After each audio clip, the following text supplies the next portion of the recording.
When I came to Pepperdine for the very first time, I was blown away, and I was in disbelief that people actually went to school here. I think people want to work hard and really want to excel, whether it be in sports or in academics or in the arts or in their faith or in any combination of those things. Malibu just has this aura about it that you drive in here and you just feel paradise. The community here embraces the young people, embraces an environment of learning. Volleyball is so special because it's not just one person.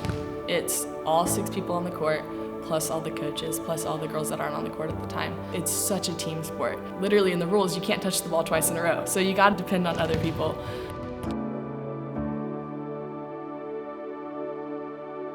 You're not just an athlete. When you're a Wave, you're a Pepperdine Wave, which means you have value outside of your sport, which I think is super powerful. The essence of being a Wave is that waves keep rolling. And even though there might be a lull in the sets and it might be kind of flat that day, the waves will always come. Being in Malibu, we're surrounded with waves. We're surrounded by the power of these waves in the ocean. And we try to help our team understand that, to be able to say, hey, we're the waves, and those are waves out there, and this is the link between them, and the metaphors that come out of it. I never once planned that I would be the head coach of the women's team here at Pepperdine. But I look back and I'm thankful for the ways I've been equipped and cultivated in my coaching, in my person, my whole being, and come to a point of this is exactly where I feel like I belong. And this is the only thing I see doing right now is coaching young women. Even before the fires, so even before we were evacuating, we were hit with another trauma. There had been a shooting at a dance place that my teammates go to every week. At 3 a.m., I was getting a Find My iPhone page, and I look at my phone and my dad's like, "Are you alive?" There was a shooting at Borderline.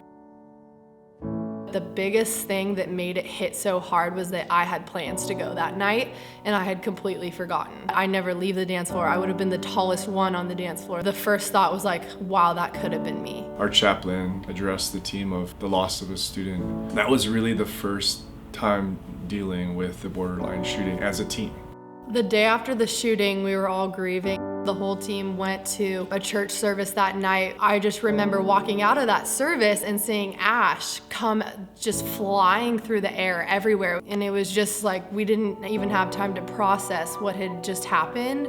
And then now we're being displaced and running from a fire. Everyone was like mass exodus out of Malibu and getting in the car and looking in the rearview mirror and just seeing this super scary, like apocalyptic smoke. It was pretty scary having something so serious and dangerous so close. There were moments where I was like, is Pepperdine going to be okay? Are we even gonna have a school to go back to? Getting back together on that Monday after the fires started kind of the healing process for them. To be together with people they love just was a special thing. Feeling so welcomed by my team and just feeling that warmth of being with my community. I think it made my faith stronger, and I think everyone's faith stronger. Right after the shooting and the fire, Scott gave us a choice as to whether or not we even wanted to finish our season. It was 100% in the control of our team, and they said, "Coach, let's do this." Just to want to be able to play for something bigger. It really did become the fuel to our fire. And yes, we had nothing to lose, but we also were doing it to make Malibu proud, to make Pepperdine proud, and to finish strong. We would just have that moment of unity, and we would pray, and then we'd head out to battle. The evacuation left us with very little in terms of gear. There were shoes, it looked like from the 80s, that they were wearing. Their ragtag gear, they didn't have volleyball gear. Our jerseys smelled like smoke because they came back here, they grabbed our jerseys and they brought them to UCLA. We joked, we're like, we want to get some flames on our jerseys, we want to kind of have this memory. It was like, we're doing this. We're not backing down from this challenge, we're doing it. It's not going to put our light out.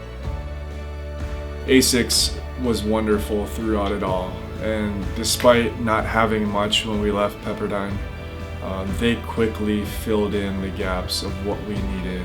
So when we decided that we were gonna play, we could only do that because UCLA had offered up their facility for us. And really that was one of the coolest moments through it all for me, just because there's someone we think of as our rivals. They're like, yeah, here, like we got you. You can host all your games here.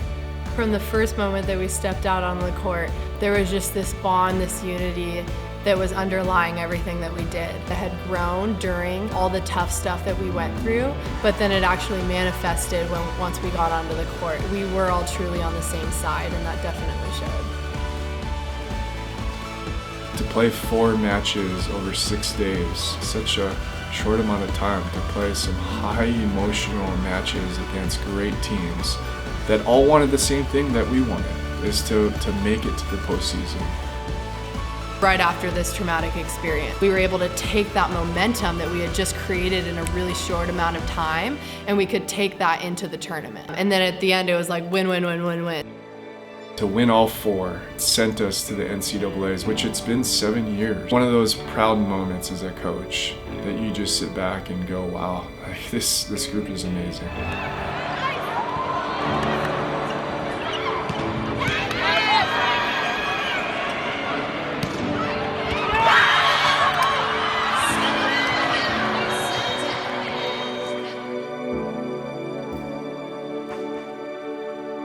We are so proud of what we did, but we want to go farther.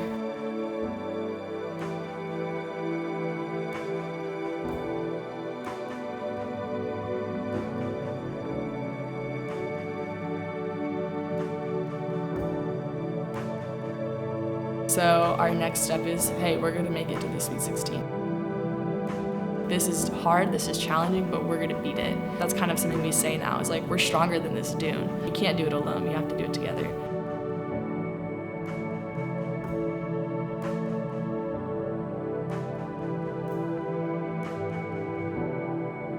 So if one person's pulling that rope, it's gonna take a while, but with each of us having one hand on the rope and getting to pull it together, we crushed it.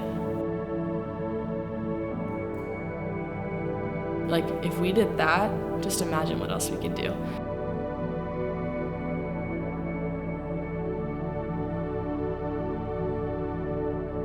You saw what we did, so like, buckle up, because more's coming your way.